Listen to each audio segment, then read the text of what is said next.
Nazis. They're essentially a synonym for evil. And, of course, no one's worse than Hitler. But the Japanese in World War II were every bit as horrific as the Germans, in many ways worse. Their military murdered prisoners for sport, raped hundreds of thousands of women and girls. They froze babies alive in human medical experiments. Yet few people even know the name of the prime minister who took them to war, Hideki Tojo. And his boss, Emperor Hirohito, he ended up going to Disneyland before he died. Imagine Goebbels in the teacups. I'm Ken LaCourte.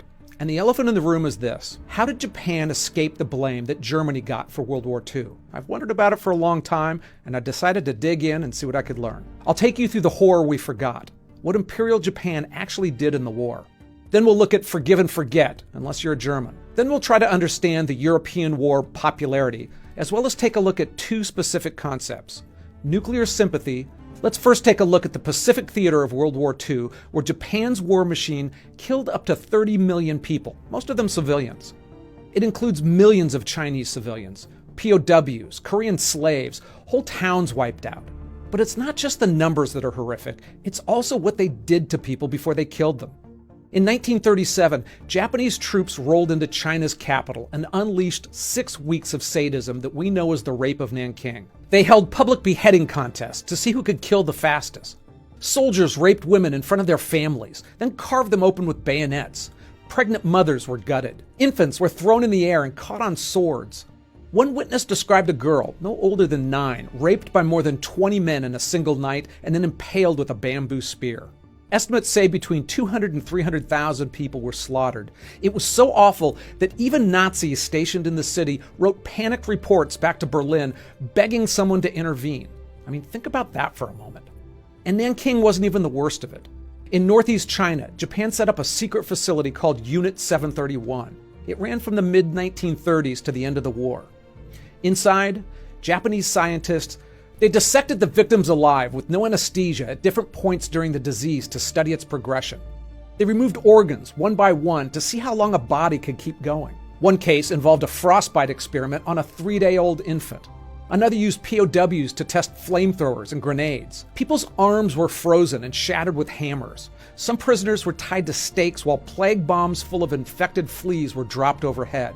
And then, hundreds of thousands of people, mainly Chinese, died from the plague bombs developed by that unit. The lab also used Russians, Koreans, and American POWs as test subjects, and virtually none of them survived. On a broader level, the Japanese military essentially industrialized sexual slavery. Around 200,000 women, mostly Korean and Chinese, were kidnapped or tricked into becoming comfort women. They were raped dozens of times a day, beaten, and worse. There's evidence of teenagers with shattered pelvises, girls who died from infection, suicide, or simple exhaustion. One survivor described being forced to service 40 men in 24 hours. And if you were a soldier captured by the Japanese, the outcome wasn't much better. In 1942, Japanese guards bayoneted anyone who stumbled. Thousands died on the road. Those who made it to prison camps faced starvation, disease, beatings, and slave labor. Here's some perspective. The death rate for Allied POWs under Nazi control was about 4%. The death rate in Japanese custody?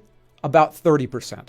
And for Chinese soldiers, there were no POW camps at all because most were executed on the spot. Germany's gas chambers became a symbol of industrial evil, but Japan's crimes were more intimate, physical, even gleeful. And behind all of this brutality was a culture that worshipped death over surrender. In the Pacific, less than 1% of Japanese troops allowed themselves to be captured. They fought to the death or took their own lives because they believed it was better to die than be taken alive. That belief was so deep that in places like Saipan, civilian families, including mothers with their kids in their arms, jumped off of cliffs rather than be captured.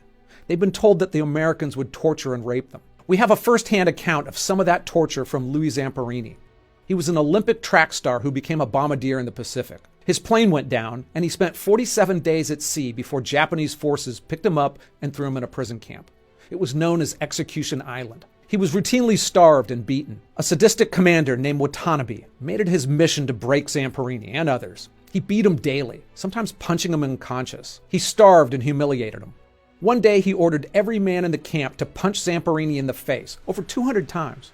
Zamperini was freed at the end of World War II after 2 years in captivity, and his story was turned into a really amazing book called Unbroken. I have a link to that below. It was also turned into a movie directed by Angelina Jolie.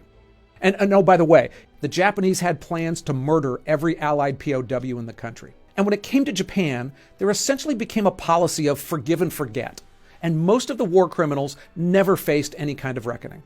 After the war, top Nazi leaders were dragged into court, paraded before the world, hanged. Swastikas and other Nazi symbols are still banned in Germany. And Japan did have some war trials, but that ended up executing 7 people, including Tojo. But by 1958, every other convicted war criminal was set free. And some of the worst offenders were never even tried. Watanabe, the POW commander who tortured Zamperini, he was listed as number 23 on General MacArthur's most wanted criminals list. That list was public, his crimes were known.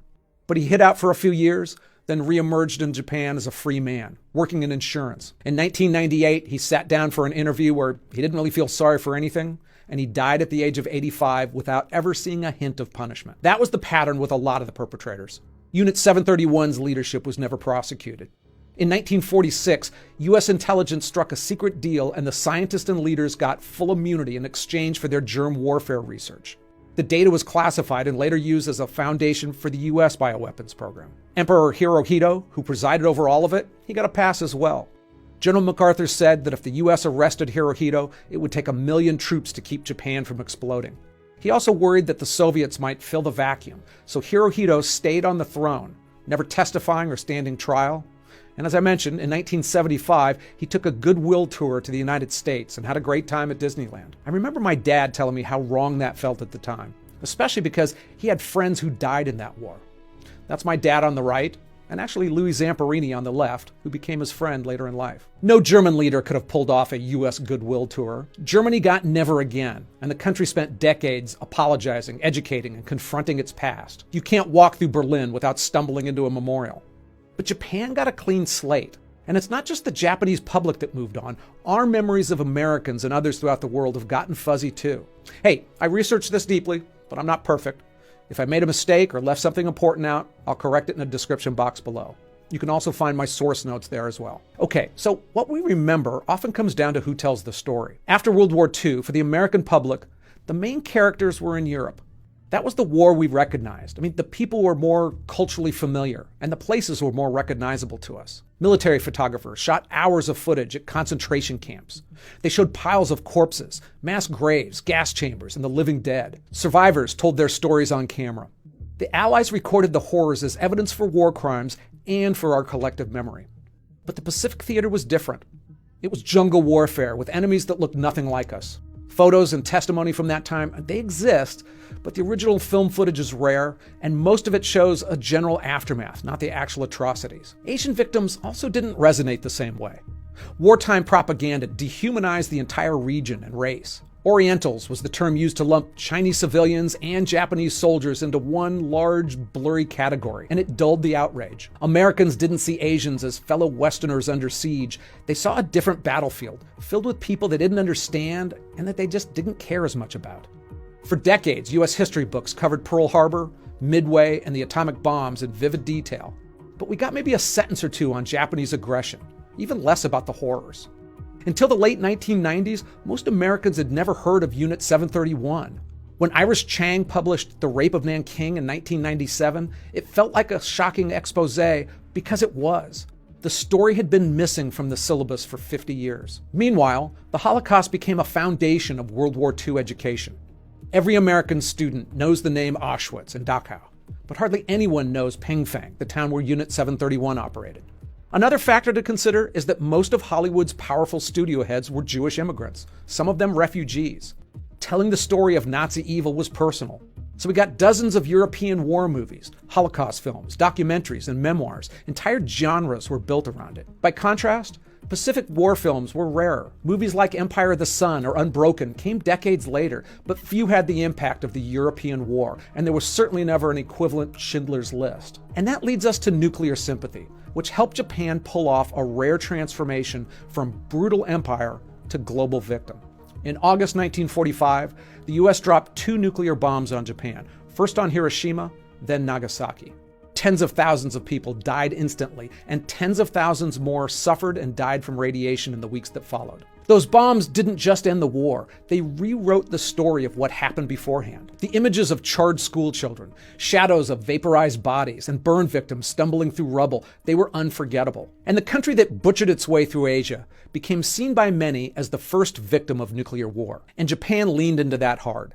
Once the US occupation ended, the Japanese government built a national identity around peace and atomic suffering. Every August, Hiroshima hosts a solemn ceremony with speeches, lanterns, doves. It's treated as a uniquely tragic event in world history, which it is. But it also overshadows what Japan did before 1945. Even visiting diplomats follow the script. They lay wreaths at the Hiroshima Peace Memorial, but they rarely acknowledge Japan's horror. And inside Japan, that narrative stuck as well. Surveys show citizens are far more likely to recall the firebombings of Tokyo or the A-bomb attacks than any atrocities they committed. When tough questions come up about Unit 731, Comfort Women, Nanking, Japanese officials often pivot to Hiroshima, and it shifts the conversation from what we did to what was done to us. And as Cold War tensions rose, Japan's anti-nuclear stance, it won at moral points abroad. It became a pacifist model. And over time, Western guilt about the nuclear bombs meant that victories over Europe was celebrated more often than that over Japan. The end result is that the world remembers the ending of the war more clearly than it remembers the beginning and the terrible middle. But right after the war, why weren't more Japanese leaders prosecuted? Why did the emperor and so many others walk away free? It wasn't just niceness. The US was also becoming more strategic during the Cold War. After the surrender, America had to decide what kind of a Japan it wanted to help rebuild. Actually, at first, the US worked to demilitarize and democratize Japan. They held trials, purged generals, and they wrote a new constitution. But by 1947, the priorities had flipped. Communism was spreading fast, and Washington decided Japan was more useful as a stable ally rather than a punished enemy. Historians call it the reverse course. General MacArthur decided to protect the emperor, fast-track economic recovery, and stop arresting new war criminals. By 1948, the U.S. stopped additional prosecutions altogether, and by the early 1950s, most prisoners were paroled. And behind the scenes, the U.S. struck deals that would have been unthinkable in Europe. The Unit 731 scientists got immunity. The general who ran the unit was never punished, and some of his staff went on to become professors, researchers, and respected doctors. As I mentioned, the emperor was shielded, and a 1951 treaty forgave most reparations. A year later, a security pact made Japan a key American ally. Purged war criminals quietly returned to power. Men who'd overseen slave labor and war campaigns now ran ministries and banks. Nobusuke Kishi, once arrested as a Class A war criminal, became Japan's prime minister in 1957. Within a few decades, the world saw Japan as the land of Toyotas and Walkmans as memories faded. Japan's national broadcaster issued textbook guidelines that forbade the phrase, "the rape of Nanking." It was part of a decades-long battle over how the war would be remembered. Japan finally issued an apology in 1993, the Kono Statement, but it's been a political flashpoint ever since. Some Japanese leaders have walked it back, others have tried to erase it. A 2023 poll found that only 4% of Japanese under 30 years old had a correct estimate of the Nanking death toll. America cut deals and helped build a sanitized version of Japan's wartime history. One that was easy to work with and live with, and it worked. And look, it's not about keeping a scoreboard of evil, but there are millions of people who deserve to be remembered. World War II was the deadliest conflict in human history in terms of absolute deaths. This video may open your eyes to get a better, more hopeful understanding of what our world is like. Hey, I hope you got something useful out of this, and if you did, you come back for another one. Thanks for watching.